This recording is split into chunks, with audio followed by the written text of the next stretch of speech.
You know, a better example of that I've came across recently is Mm. Liquid Death. They built $1 billion business selling Yeah. water in a fancy can. I buy Liquid Death. It's just water. It's just water. I saw some I thought these stats might be out of date, but it was maybe last year or the year before I saw that they were selling $500 million of water.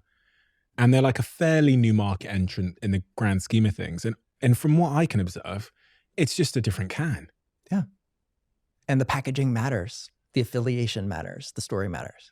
So that's also, you talk about in your book, the value of doing something big and crazy for the value of doing something big and crazy. I mean, they were the first to do something crazy on the marketing side for water. It was a really boring product category, very straightforward, very functional. And what their big insight was the way that we talk about it, the way we package it, the way we present it matters. And there's a certain subsegment of customers that would not buy a straightforward bottle of water because they don't care.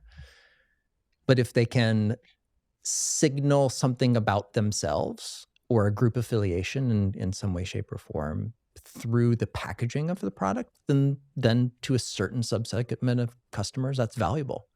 I've been thinking about this theory for a while, the last couple of months, maybe 6 months now, that brands need to, especially new market entrants in saturated, busy markets, like if you're coming out with an energy drink right now, or you're coming out with a can of water, the easiest way to market in terms of marketing is if you do a really good job of making it clear that you are the antithesis of the incumbents.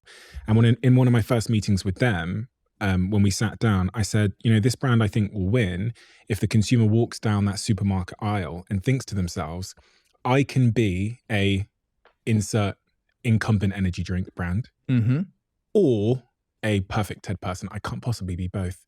Right. And we all know that, well, I think a Liquid Death customer doesn't believe they can be a Evian water customer. Sure. Because it's so clearly, they've stood for something so much so that in doing so, they stand against something.